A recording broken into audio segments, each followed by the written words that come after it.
The barricades may have come up over America's public monuments, but from inside its most secretive organizations, they're coming down. And there is a determination by some that the truth about Iraq will be told.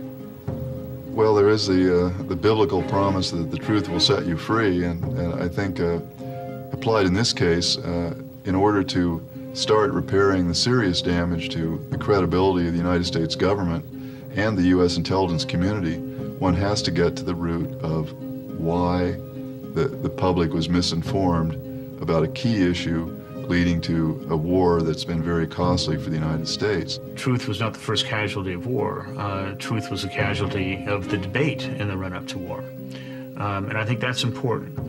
Now, I'm of the view that the fact that governments may have lied in the past doesn't make it acceptable for them to lie either in the present or in the future. I do think there is a truth. For example, there was a truth that Iraq did not and was not supporting al-Qaeda and was not involved in 9/11. That's a fact. The president ought to say that already. There was a truth and a fact that Iraq did not have weapons of mass destruction. Those guys still haven't said that yet. The president and Cheney still haven't said that yet. That's a truth. They ought to come out and say that. One of those to come out is the former head of the State Department's intelligence unit, Greg Thielman, who says he cannot sit silently and let the intelligence community take the rap over lies told by the government.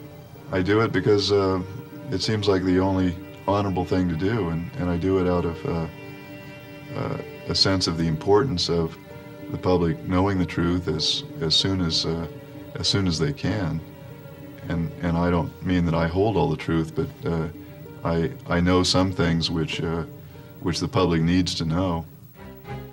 The war in Iraq was a product of the White House and its elite core of presidential advisors, the hawkish neocons, determined to reshape a post-9/11 world in their own image.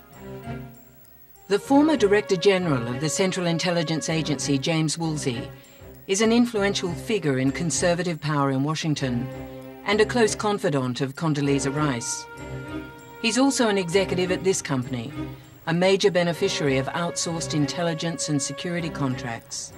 At Booz Allen Hamilton, business is booming, and the world is their chessboard.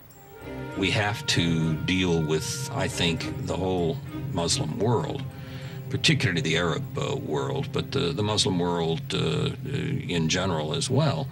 The way we dealt with Eastern Europe during the Cold War.